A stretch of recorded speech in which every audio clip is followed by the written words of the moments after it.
Hello dear students, आज के lecture में अपन लोग बात करेंगे रिफ्रैक्शन बाय ग्लास स्लैब, मतलब एक तरीके से कांच की पट्टिका से अपवर्तन अपन लोग आज सीखेंगे। अभी तक अपन लोगों ने रिफ्रैक्शन पे बात करी। रिफ्रैक्शन में अपन लोगों ने जो मेन अपन को याद रखना है वो स्नेल्स लॉ याद रखना है। और आप सबको पता होता है कि अपने पास जो स्नेल लॉ होता है वो एक तरीके से क्या होता है, आप लोगों के पास साइन आई अपॉन में sine are equal to n2 upon में n1 इक्वल टू n21, जो कि एक तरीके से क्या है, एक बार जो मीडियम का रिफ्रैक्टिव इंडेक्स फिक्स हो गया, इट मींस कांस्टेंट। और आप सबको पता होता है कि जो I होता है वो एंगल ऑफ इंसिडेंस होता है, आपतन कोण होता है, एंगल ऑफ रिफ्रैक्शन होता है, ठीक है ना। अपवर्तन कोण होता है, मीडियम 2 का रिफ्रैक्टिव इंडेक्स होता है, ठीक है ना। माध्यम 2 का अपवर्तनांक होता है, रिफ्रैक्टिव इंडेक्स ऑफ मीडियम 1 होता है। और n2 अपॉन में n1 का मतलब क्या होता है, n2 अपॉन में n1 का मतलब होता है आप लोगों के पास refractive index of medium 2 with respect to medium 1, माध्यम 2 का माध्यम 1 के सापेक्ष अपवर्तनांक। तो अपन लोग जब तक अब रिफ्रैक्शन पे बात करेंगे ना, आप लोगों को स्नेल्स लॉ अच्छे से समझ में आना चाहिए, अच्छे से आना चाहिए, अप्लाई करना अच्छे से आना चाहिए। आई बात समझ में आप लोगों को, ठीक। इसी को अपन यहाँ पर अप्लाई करेंगे, रिफ्रैक्शन बाय ग्लास स्लैब। अब ये रिफ्रैक्शन बाय ग्लास स्लैब एक तरीके से क्या है, सिंपल सी बात है, ये एक तरीके से कुछ भी नहीं, एप्लीकेशन है रिफ्रैक्शन का। कि अगर मुझे रिफ्रैक्शन को डिफाइन करना हो लैब में, तो मैं इजीली एक ग्लास स्लैब के थ्रू इस रिफ्रैक्शन को क्या कर सकता हूँ, डिफाइन कर सकता हूँ। मेरे पास कुछ इस तरीके से मान लेते हैं कि एक रेक्टेंगुलर, इस तरीके से एक रेक्टेंगुलर ग्लास स्लैब है, जिसके ये दोनों फेस एक दूसरे के पैरेलल है और ये दोनों फेस एक दूसरे के क्या है, पैरेलल है। अब अगर मैं इसको सिंपल से बात है, मैं इसको एज इट इज यहाँ पे इस तरीके से रख देता हूँ, ठीक है। और इसके एक एंड पर एक फेस पर इस तरीके से लाइट इंसिडेंट कराऊंगा, तो दूसरे एंड से लाइट को क्या करा दूंगा, इमर्ज करवा दूंगा, बाहर निकाल दूंगा, निर्गत करवा दूंगा। तो देखना आप लोग, सपोज मेरे पास इस तरीके से ग्लास स्लैब है,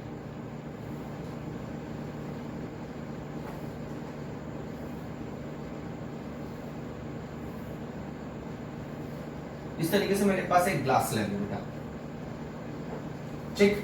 यहां पर अपन लोगों ने मीडियम ले लिया, ये हो गया मीडियम 2, और इसके सराउंडिंग पूरा यहां पर हो गया आप लोगों के पास मीडियम 1। इसका रिफ्रैक्टिव इंडेक्स ले लिया n1 और इसका रिफ्रैक्टिव इंडेक्स ले लिया अपन लोगों ने n2।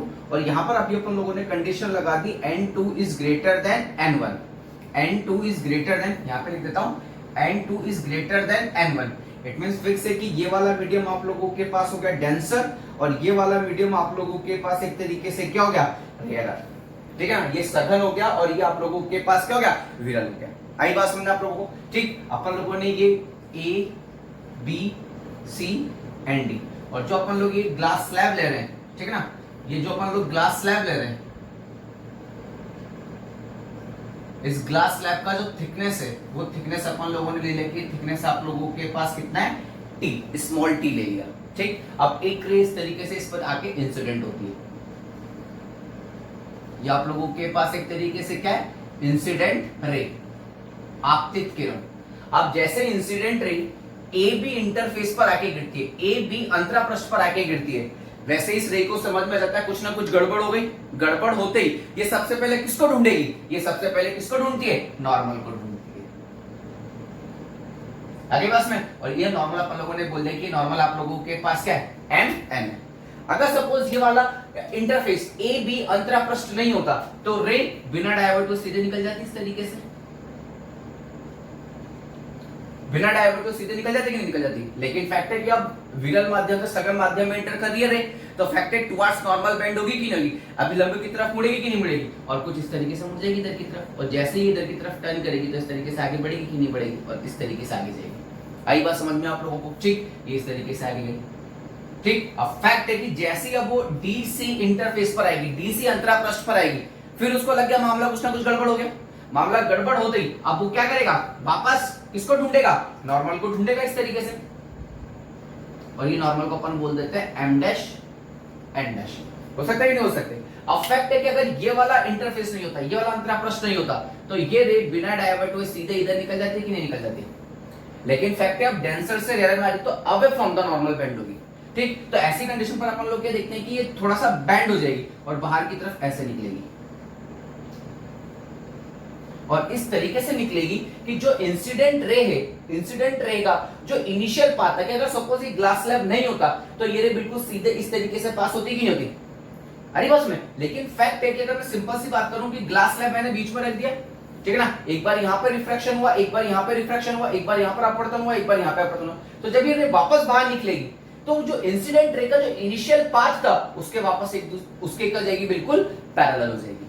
आई बात समझ, वो भी अपन देखेंगे क्या रियलिटी में ऐसा हो भी रहा है या नहीं हो रहा है। तो ऐसी कंडीशन पे इसको तो मैं बोल देता हूं आई, ठीक, इसको मैं बोल देता हूं एंगल आर, इसको मैं बोल देता हूं एंगल आर डैश, और इस एंगल को मैं बोल देता हूं ई। आगे बात में इस रे को अपन बोलेंगे इमर्जेंट रे, क्या बोलेंगे, इमर्जेंट रे, निर्गत किरण। और इस एंगल को अपन क्या बोलेंगे, एंगल इमर्जेंट एंगल बोल दो, निर्गत कोण, इमर्जेंट एंगल। और ये आप लोगों के पास एक तरीके से क्या हो जाएगी, रिफ्रैक्टेड रे हो जाएगी, अपवर्तित किरण हो जाएगी, ये एंगल ऑफ रिफ्रैक्शन हो जाएगा यहाँ पे। आई बात समझ में आप लोगों को, ठीक। तो एक बार यहाँ पे रिफ्रैक्शन हो रहा है और एक बार यहाँ पे रिफ्रैक्शन हो रहा है, तो देखना अब आप लोग। अगर मैं बात करता हूं for A B interface, A B अंतरापृष्ठ के लिए अगर मैं बात करता हूं तो यहां पर अगर मैं स्नेल लॉ अप्लाई करता हूं तो ऐसी कंडीशन पे साइन आई अपॉन में साइन आर, साइन आई अपॉन में साइन आर। आगे बस में अब आप इस मीडियम से इस मीडियम में एंटर कर रहे हो, इस मीडियम से इस मीडियम में एंटर कर रहे हो, तो इसका रिफ्रैक्टिव इंडेक्स कैलकुलेट करेंगे इसके रेस्पेक्ट में, इसके रेस्पेक्ट में, तो ये कितना जाएगा आप लोगों के पास n2 अपॉन में n1। और ये अपन लोगों ने किससे लिखा, स्नेल्स लॉ से लिखा कि नहीं लिखा। आगे बस में इक्वेशन नंबर 1, ठीक। जैसे जैसे ये आगे बढ़ी, आगे बढ़ते हो आप कौन से इंटरफेस के लिए, कौन से अंतरपृष्ठ के लिए बात करेंगे अपन, फॉर डी से इंटरफेस। तो ऐसी कंडीशन पे आप लोगों के पास ये कितना हो जाएगा, साइन आर डैश अपॉन में साइन ई, क्योंकि अब इस वाले केस में ये हो जाएगा एंगल ऑफ इंसिडेंस और ये हो जाएगा एंगल ऑफ रिफ्रैक्शन, ये हो जाएगा आपतन कोण और ये हो जाएगा आप लोगों के पास अपवर्तन कोण। साइन आर डैश अपॉन में साइन ई इक्वल टू कितना हो जाएगा। अब जब आप इस मीडियम से वापस इस मीडियम में जा रहे हो तो मैं n1 का कैलकुलेट करूंगा किसके रेस्पेक्ट में, n2 के रेस्पेक्ट में। Question number, then from equation 1 and 2, from equation 1 and 2, ऐसी कंडीशन पे कितना हो जाएगा, साइन आई अपॉन में sine are equal into sine R dash upon में sine E equal to n2 upon में n1 इनटू n1 अपॉन में n2, n2 से n1 कैंसिल सारा का सारा। अब आप बहुत ध्यान से देखना, अगर मैं बात करूं यहां पर अगर ए बी और डी सी, ठीक है ना, ए बी और डी सी एक दूसरे के पैरेलल है, तो ऐसी कंडीशन पे मैं बिना किसी टेंशन के लिख सकता हूं कि एम एन पैरेलल होगा किसके, एम डैश एन डैश के। और अगर एम डैश और एन डैश एक दूसरे के पैरेलल है तो ऐसी कंडीशन पे आर इक्वल, जो एंगल बनेगा आर और आर डैश एक दूसरे के इक्वल होंगे कि नहीं होंगे। तो अगर ये दोनों एंगल इक्वल हैं तो ये दोनों कैंसिल हो जाएंगे कि नहीं जाएंगे। तो ऐसी कंडीशन पे मेरे पास क्या वैल्यू बन के आएगी, अब आप देखना, अब आप लोग, तो ऐसी कंडीशन पे मेरे पास क्या हो जाएगा, साइन आई अपॉन में साइन ई इक्वल टू 1 हो जाएगा। ये दोनों कैंसिल हो गए, ये सब कैंसिल हो गए, तो ऐसी कंडीशन पे मेरे पास साइन ई इक्वल टू कितना हो जाएगा, साइन ई। तो ऐसी कंडीशन पे मेरे पास आई इक्वल टू कितना हो जाएगा, एक तरीके से ई हो जाएगा कि नहीं हो जाएगा। इट मींस अगर मैं सिंपल सी बात करूं तो यहां पर मेरे पास angle of incidence equal to क्या हो गया, emergent angle.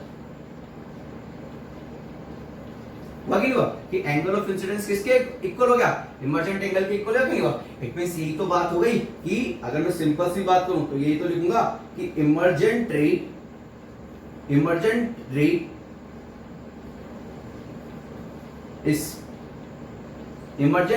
Is parallel to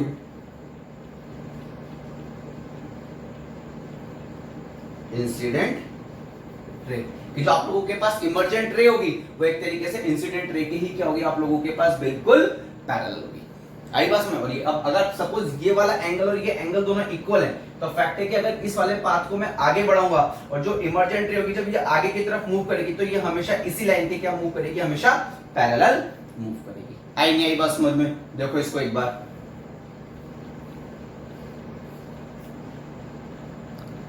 ठीक है बेटा, आई बात समझ में। अब इसी में अपन थोड़ा सा और आगे बढ़ते हैं, तो देखना अब आप लोग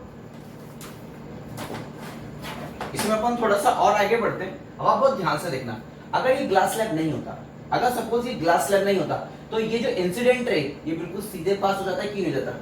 लेकिन जैसे अपन ने ग्लास स्लैब रखा, एक बार यहाँ पे रिफ्रैक्शन हुआ, एक बार यहाँ पे रिफ्रैक्शन हुआ और रे निकल के वापस बाहर आ गई। लेकिन अब आप देखो जो रे है वो इनिशियल पाथ के बिल्कुल पैरेलल चल रही है कि नहीं चल रही है, लेकिन थोड़ा सा शिफ्ट हो गई, किधर की तरफ शिफ्ट हो गई, थोड़ा सा इधर की तरफ शिफ्ट हो गई, लेकिन है तो अभी भी उसी पाथ पर, उसी लाइन पर। तो ऐसी कंडीशन पर अपन क्या देखते हैं कि अगर मैं सिंपल सी बात करूं तो आप लोगों के पास जो इनिशियल पाथ है और जो इमर्जेंट रे का पाथ है, एक जो आप लोगों के पास प्रारंभिक स्थिति है, ठीक, और आप लोगों के पास जो निर्गत किरण का जो पाथ है, इनके बीच में एक डिस्प्लेसमेंट आ गया कि नहीं आ गया, और वो सब किसकी वजह से हुआ? इस ग्लास स्लैब की वजह से हुआ कि नहीं हुआ? तो ऐसी कंडीशन पर अपन क्या देखते हैं कि एक तरीके से जो इमर्जेंट रे और जो आप लोगों के पास इंसिडेंट रे, इनके बीच की जो ये परपेंडिकुलर डिस्टेंस है, जो शिफ्ट हुआ, ठीक है ना, जाना इधर से था लेकिन रे गए इधर से, किसकी वजह से? इस ग्लास स्लैब की वजह से। और इस शिफ्ट को अपन एक तरीके से क्या बोलते हैं? इस शिफ्ट को अपन एक तरीके से लैटरल शिफ्ट बोलते हैं। क्या बोलते हैं इसको अपन लोग? एक तरीके से लैटरल शिफ्ट। इट मींस जो लैटरल शिफ्ट होता है, देखना आप लोग,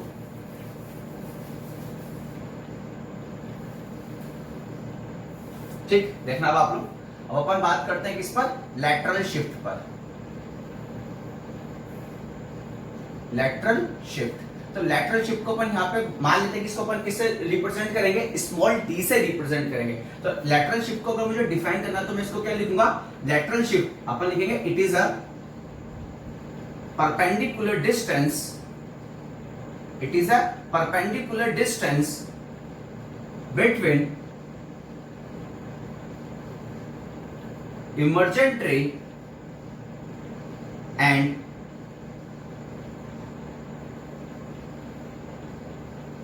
इंसिडेंट है। तो एक तरीके से जो लैटरल डिस्प्लेसमेंट होता है वो परपेंडिकुलर डिस्टेंस होता है between incident ray and emergent ray.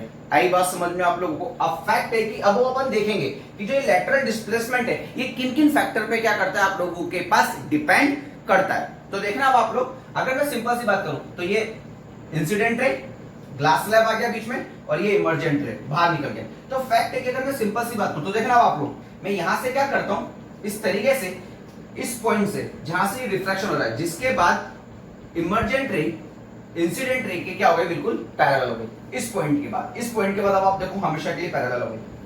आई बात में? तो ऐसी कंडीशन पर अगर मैं यहां से एक परपेंडिकुलर इधर डाल देता हूं इस पर,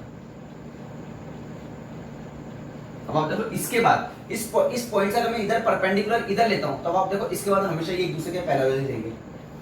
आई बात में? अब इससे पहले पैरेलल नहीं है, देख लो, चाहे इससे पहले जैसे जैसे आप ऊपर जाते जाओगे, जो ये परपेंडिकुलर डिस्टेंस है ये हमेशा क्या होती जाएगी? डिक्रीज होती जाएगी, डिक्रीज होती जाएगी, और एक टाइम पे कितनी हो जाएगी? 0। लेकिन इस पॉइंट के बाद आप आगे बढ़ो, ये परपेंडिकुलर डिस्टेंस हमेशा के लिए क्या हो जाएगी? आप लोगों के पास कांस्टेंट हो जाएगी कि नहीं जाएगी? और ये परपेंडिकुलर डिस्टेंस ही आप लोगों के पास यहाँ पर क्या होगा? एक तरीके से लैटरल शिफ्ट होगा। आई पास में? तो मुझे यहाँ पर इस d की वैल्यू कैलकुलेट करनी है, इस लैटरल शिफ्ट की वैल्यू मुझे यहाँ पर क्या करनी है? कैलकुलेट करनी है। अब आप बहुत ध्यान से देखना, अगर ये एंगल I है और अगर ये बिल्कुल सीधे पास होती तो ये पूरा एंगल I होता ही कि नहीं होता? फैक्ट है। और ये अब आपके पास ये एंगल कितना है? R। तो ये वाला एंगल अब आप लोगों के पास कितना होगा? ये एंगल होगा आप लोगों के पास I माइनस R। आई बात समझ में आप लोगों को? ठीक, इस पॉइंट को अपन बोल देते हैं, इसको बोल देते हैं P Q R S T, और इस वाली लाइन को भी मैं थोड़ा सा आगे बढ़ा के इसके साथ इस तरीके से, और इसको बोल देता हूं मैं एक तरीके से U। आगे बात समझ में आप लोग को? तो देखना आप लोग, तो मुझे ये बात तो समझ में आ गई कि जो लैटरल डिस्प्लेसमेंट है it is a perpendicular distance between incident ray and emergent रे। अब मुझे यहाँ पर उस लैटरल जो शिफ्ट है, जो लैटरल डिस्प्लेसमेंट है, उसकी वैल्यू मुझे यहाँ पर क्या करनी है? एक तरीके से कैलकुलेट करनी है। तो देखना अब आप लोग, मुझे ये d की वैल्यू यहाँ पर क्या करनी है? एक तरीके से कैलकुलेट करनी है। तो अब आप देखिए यहाँ पर आपके पास एक ट्रायंगल तो बनेगा Q R T, एक ट्रायंगल तो आपके पास बन गया Q R T। ठीक, एक ट्रायंगल आपने लिया Q R T। अब ये एंगल 90 डिग्री है, ठीक, और ये आपके पास कितना है? I minus R। तो फैक्ट है कि ये हो गया 90 डिग्री और ये हो गया एंगल। तो फैक्ट है ये आप लोगों के पास बेस हो गया कि नहीं हो गया? ये वाली चीज Q T आपके पास बेस हो गया, जबकि आर टी आपके पास परपेंडिकुलर हो जाएगा, और ये आप लोगों के पास एक तरीके से क्या हो जाएगा? क्यू आर हाइपोटेन्यूस हो जाएगा, क्यों हो जाएगा। तो आपको किसकी वैल्यू कैलकुलेट करनी है? परपेंडिकुलर की वैल्यू कैलकुलेट करनी है। ठीक, तो ऐसी कंडीशन पे आप देखना, तो मैं यहाँ पे एक तरीके से यूज करूं sine i minus r, sine i minus r, तो sine i minus r equal to perpendicular upon hypotenuse लंब बटा कर्ण, तो मेरे पास परपेंडिकुलर कितना है आर टी अपॉन में हाइपोटेनियस मेरे पास कितना हो जाएगा क्यू आर हो जाएगा। आगे बस में तो ऐसी कंडीशन पे sine i minus r equal to r T आप लोगों के पास कितना है डी, और ये आप लोगों के पास अभी कितना है क्यू आर। मुझे क्यू आर की वैल्यू नहीं पता, लेकिन आप देखना क्यू आर की वैल्यू में एक सेकंड ट्राइंगल से कैलकुलेट कर सकता हूं। अपन ट्राइंगल लेते हैं Q U R, from triangle Q U R. अरे बात में आप लोगों को ये एंगल कितना है आप लोगों के पास 90 डिग्री, और ये एंगल आप लोगों के पास कितना है आर, तो ये तो हो गया बेस, ठीक, और ये हो गया आप लोगों के पास हाइपोटेनियस, और बेस की वैल्यू आप लोगों को पता है कितनी है टी, देखो ये रहा, तो बेस और हाइपोटेनियस क्यू आर, तो मैं यहां से क्यू आर की वैल्यू कैलकुलेट करूं, तो ऐसी कंडीशन पे कितना जाएगा आप लोगों के पास cos r इक्वल टू कितना था बेस अपॉन में कितना जाएगा आप लोगों के पास हाइपोटेनियस कर्ण हो जाएगा। तो ऐसी कंडीशन पे यहां से क्यू आर की वैल्यू आप लोगों के पास कितने जाएगी, क्यू आर की वैल्यू जाएगी टी अपॉन में cos r आ जाएगा कि नहीं आ जाएगा। ठीक, अभी क्यू आर की वैल्यू यहां पे पुट कर दो, तो जैसे आप वैल्यू पुट करोगे तो पे sin i minus r equal to कितना जाएगा d अपॉन में t, और यहां पर आ जाएगा cos r आ जाएगा।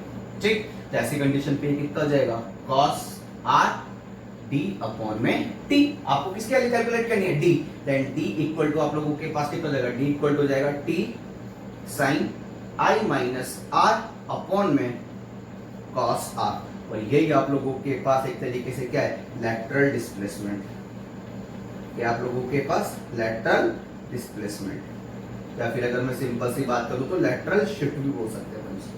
आई बात समझ में आप लोगों को, तो इस तरीके से अपन लोग क्या करते हैं लैटरल शिफ्ट कैलकुलेट करते हैं। तो ऐसी कंडीशन में मुझे समझ में आ गया कि जो डी है वो एक तरीके से डिपेंड करेगा थिकनेस पे, इस पर डिपेंड कर रहा है थिकनेस पे, कि जितनी ज्यादा थिकनेस होगी फैक्टर लैटरल डिस्प्लेसमेंट उतना ही ज्यादा होगा, और सेकंड डिपेंड कर रहा है किस पर एंगल ऑफ इंसिडेंस पर। ठीक, एंगल ऑफ इंसिडेंस जैसे जैसे वेरी करेगा फैक्टर, जैसे जैसे एंगल ऑफ इंसिडेंस वेरी करेगा एंगल ऑफ रिफ्रैक्शन वेरी करेगा कि नहीं करेगा, तो उस बेसिस पर जो अपने पास लैटरल शिफ्ट है या फिर लैटरल डिस्प्लेसमेंट है उसकी वैल्यू भी क्या करती जाएगी आप लोगों के पास वेरी करती जाएगी। आई बात समझ में आप लोगों को, देखो इसको एक बार बेटा,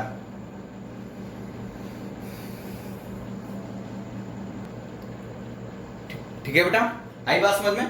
तो मेरे पास जो लैटरल शिफ्ट है, जो लैटरल डिस्प्लेसमेंट है वो कितना है मेरे पास t sin i minus r upon में cos r। इसको अपन एक तरफ लिख लेते हैं वैल्यू को, देखना आप लोग लैटरल डिस्प्लेसमेंट कितना है मेरे पास lateral displacement d equal to t sin i minus r upon में cos r। आई बात समझ में आप लोगों को। ठीक, लैटरल डिस्प्लेसमेंट क्या है कि आप लोगों के पास इंसिडेंट रे का पाथ और जो इमर्जेंट रे का पाथ के बीच का जो परपेंडिकुलर डिस्टेंस होगा वही आप लोगों के पास एक तरीके से क्या होगा लैटरल डिस्प्लेसमेंट होगा या फिर लैटरल शिफ्ट होगा। अब आप बहुत ध्यान से देखना, अगर मैं यहाँ पे केस 1 पे बात करता हूँ, केस फर्स्ट, अगर सपोज मेरे पास angle of incidence equal to 0 degree, angle of incidence equal to 0 degree, angle of incidence 0 degree का मतलब क्या हुआ, एक तरीके से नॉर्मल इंसिडेंस हुआ कि नहीं हुआ।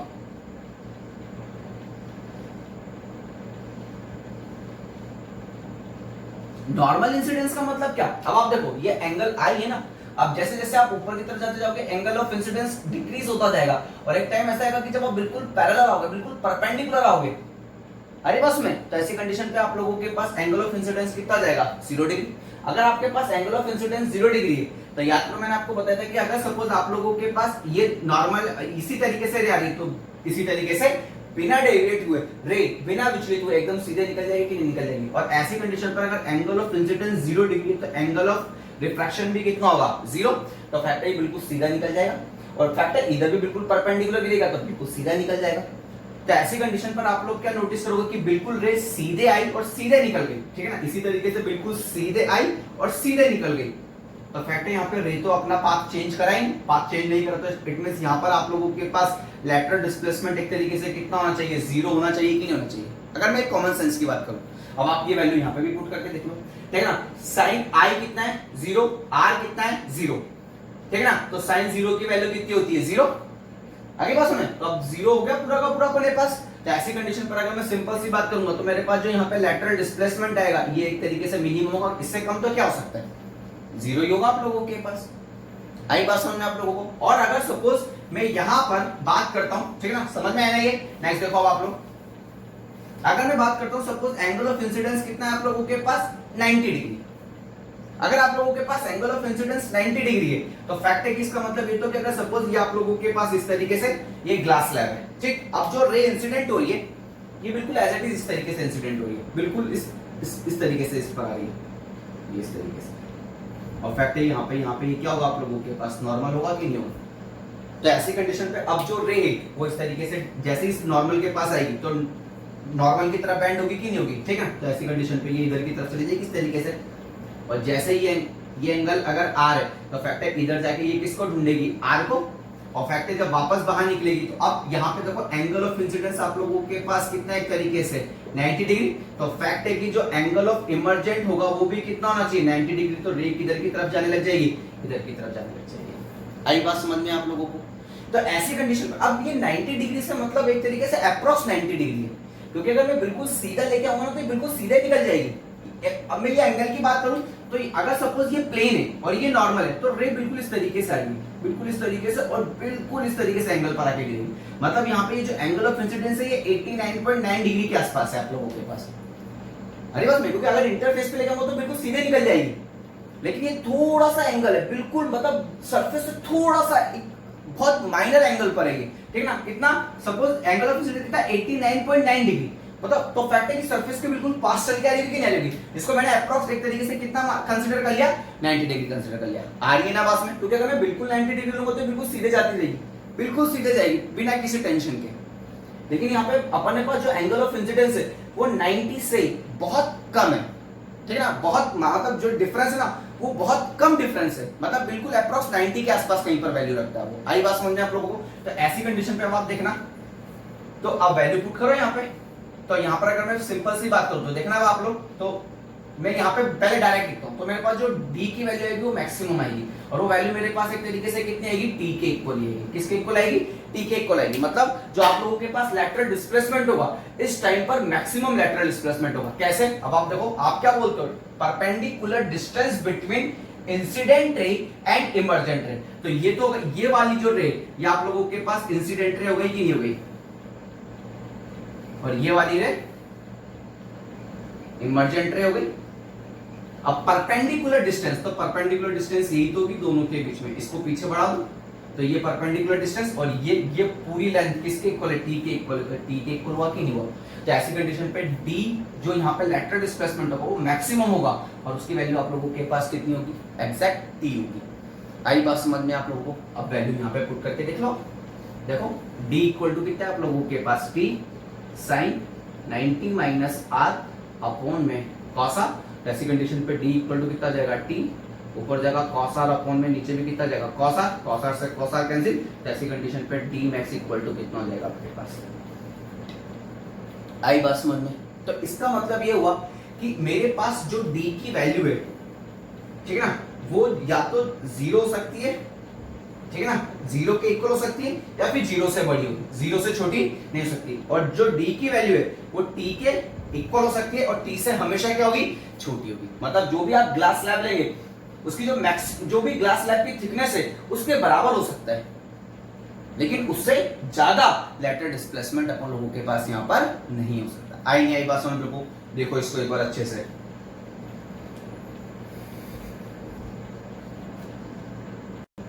ठीक है बेटा। अब अपन लेटरल डिस्प्लेसमेंट से रिलेटेड एक क्वेश्चन देखते हैं। इसमें आप लोगों को एक ग्लास स्लैब दे रखा है जिसका थिकनेस कितना दे रखा है आप लोगों को 10 सेंटीमीटर। एंगल ऑफ इंसिडेंस आपतन कोण दे रखा है आप लोगों को 60 डिग्री। एंगल ऑफ रिफ्रैक्शन अपवर्तन कोण दे रखा है आप लोगों को 45 डिग्री। तो अपन लोगों को लेटरल डिस्प्लेसमेंट कैलकुलेट करना है। इसका मतलब ये तो कि जो भी रे है वो इस तरीके से यहाँ पर आ रही है, और जैसे इंटरफेस पर गिरेगी, अंतरापृष्ठ पे गिरेगी, वो किसको ढूंढेगी, नॉर्मल। तो ये आप लोगों के पास एंगल ऑफ इंसिडेंस कितना हो गया, एक तरीके से 60 डिग्री हो गया। अगर सपोज ये ग्लास स्लैब नहीं होता तो फैक्ट है कि ये वाला रे बिना डायवर्ट हुए बिल्कुल सीधा इस तरीके से निकल जाता है कि नहीं निकल जाता। लेकिन अब ये रे टुवर्ड्स नॉर्मल बेंड होगा कि नहीं होगा, ठीक। तो इस तरीके से यहाँ पर बेंड होगा ये, और इस तरीके से यहाँ पर आ जाएगा। ठीक। और यहाँ पे ये जो बनने का एंगल, ये एंगल ऑफ रिफ्रैक्शन होगा कि नहीं होगा, अपवर्तन कोण होगा कि नहीं होगा, और इसका वैल्यू आप लोगों को कितना दे रखा है 45 डिग्री फैक्ट है। उसके बाद वापस नॉर्मल, और फिर आफ्टर रिफ्रैक्शन अपवर्तन के पश्चात ये वापस इंसिडेंट रे के क्या हो जाएगी, पैरेलल हो जाएगी। तो यहाँ पर अपन क्या देखेंगे कि इस पॉइंट से इस लाइन पे जो अपन परपेंडिकुलर लाइन लेते हैं, ठीक है ना, तो ये जो परपेंडिकुलर लाइन होती है यही एक तरीके से आप लोगों के पास क्या होता है, लेटरल डिस्प्लेसमेंट होता है। The perpendicular distance between incident ray and emergent रे, वही आप लोगों के पास क्या होता है, लेटरल डिस्प्लेसमेंट। उसका फार्मूला आप लोगों के पास है d = t sin i - r upon में cos r। अब अपन को सारी वैल्यूज गिवन है, तो वैल्यू पुट करो। d = t कितना है, 10 सेंटीमीटर, सेंटीमीटर में देते हैं, ठीक। sin i कितना दे रखा है 60 डिग्री माइनस का 45 डिग्री अपॉन में कितना जाएगा आप लोगों के पास, अपॉन में जाएगा cos 45 डिग्री। तो ऐसी कंडीशन पे d = आप लोगों के पास कितना हो जाएगा 10 sin, और यहाँ पर आप लोगों के पास कितना आ जाएगा 15 डिग्री आ जाएगा ना, और नीचे आप लोगों के पास cos 45 की वैल्यू कितनी होती है 1/√2, तो √2 किधर की तरफ आ जाएगा, ऊपर की तरफ आ जाएगा, ठीक। तो ऐसी कंडीशन पे d = जाएगा आप लोगों के पास 10√2, और sin की अप्रॉक्स वैल्यू लिख देता हूँ मैं एक तरीके से, sin की अप्रॉक्स वैल्यू लिखता हूँ 0.25, देखो, क्योंकि देखो sin 0 की वैल्यू कितनी होती है, sin 0 की वैल्यू होती है 0, और sin 30 की वैल्यू आप लोगों के पास कितनी होती है 0.5, इट मींस 1/2 होती ही होती है। तो फैक्ट है sin 15 डिग्री, तो इसकी जो वैल्यू आएगी अप्रॉक्स 0.25 के आसपास आएगी कि नहीं आएगी, आई ना बात समझे, उसका अपन ने एवरेज ले लिया, ठीक। तो ऐसी कंडीशन पर अगर मैं यहाँ पे वैल्यू पुट करूँ तो d को सॉल्व करूंगा तो कितना जाएगा 10 × √2 1.414 हो जाएगा आप लोगों के पास, इंटू 0.25। जब आप इसको सॉल्व करोगे तो आप लोगों के पास वैल्यू कितनी आएगी, इसको मल्टीप्लाई करना, और मल्टीप्लाई करने पे जो वैल्यू आएगी वो आप लोगों के पास अप्रॉक्स 3.5 सेंटीमीटर के इक्वल आ गई। और यही आप लोगों के पास एक तरीके से क्या है, लेटरल डिस्प्लेसमेंट है। यही आप लोगों के पास एक तरीके से क्या है, लेटरल डिस्प्लेसमेंट। ठीक है बेटा, आई नहीं बात समझ में, देखो अच्छे से एक बार इसको।